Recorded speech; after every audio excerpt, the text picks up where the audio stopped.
On April 1, 2006, Brian Shaffer, a 27-year-old medical student at Ohio State University, went out with friends to celebrate the beginning of spring break.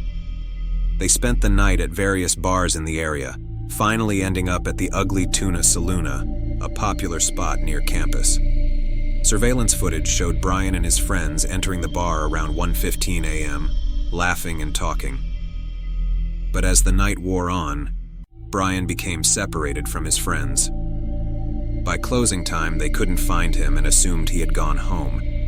However, when Brian didn't show up the next day and missed a planned trip with his girlfriend, his family reported him missing. Investigators pulled the Ugly Tuna Saloona's security footage, which showed Brian stepping out of view briefly near an escalator around 1:55 a.m., apparently heading toward the exit. But despite reviewing hours of footage, there was no sign of him ever leaving the bar. The Ugly Tuna Saloona had only one main exit, and every other door led to a construction zone that would have been difficult to navigate. Yet somehow, Brian simply vanished. His phone, credit cards, and bank accounts were never used again, and no solid leads emerged from police interviews or searches. The case grew stranger as time passed. Brian's friends and family organized searches and distributed flyers, but no trace of him was ever found. His mother tragically passed away 2 years later, never knowing what happened to her son. To this day, the mystery of how Brian Shaffer disappeared from a crowded bar with no clear exit remains one of the most baffling missing person cases in modern history. Story 2: The Chicago Tylenol Murders. In September 1982, the city of Chicago was shaken by a string of sudden, seemingly unconnected deaths. It began when 12-year-old Mary Kellerman collapsed after taking an extra-strength Tylenol for a sore throat. Within hours, 3 more people, Adam Janus, his brother Stanley, and Stanley's wife Teresa, had also died after taking Tylenol capsules. Over the following days, 3 more people died under similar circumstances. All victims had taken extra-strength Tylenol capsules shortly before collapsing.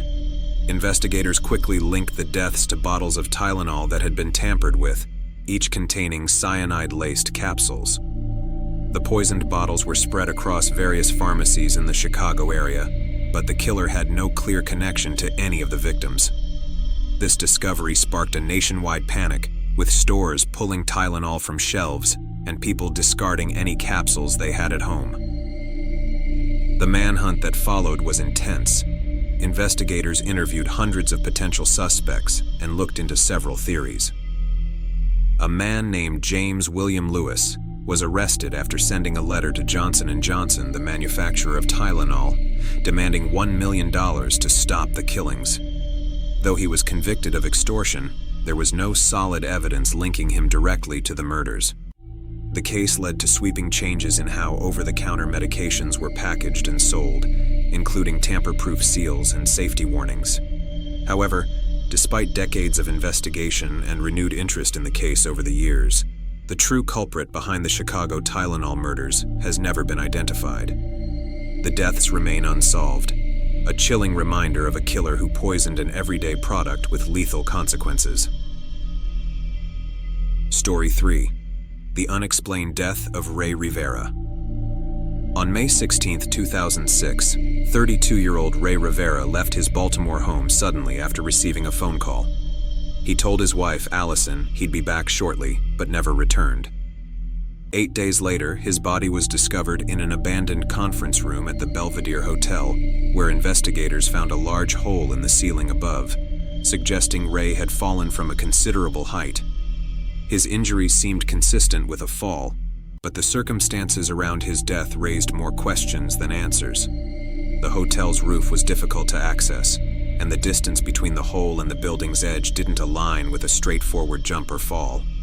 Police ruled Ray's death a suicide, but his family disagreed. They pointed out that Ray showed no signs of distress, and he had been actively planning a future with his wife. There was also no note left behind, only a cryptic typed letter taped to his computer screen, filled with references to Freemasonry, movies, and famous people.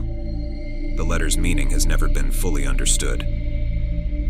Adding to the mystery, the phone call Ray received before disappearing was traced back to his former employer, Stansberry and Associates, a financial firm. Ray had done freelance work for them, but according to the firm, no one at the company had made the call. Ray's friends and family began to suspect his death might have been connected to something he had discovered or learned, but without concrete evidence, the case stalled. In the years since, Ray's death has remained a mystery. The conflicting theories, suicide, foul play, or even an accidental fall, still circulate, but none offer a satisfactory explanation for how Ray Rivera ended up dead in the Belvedere Hotel under such bizarre circumstances.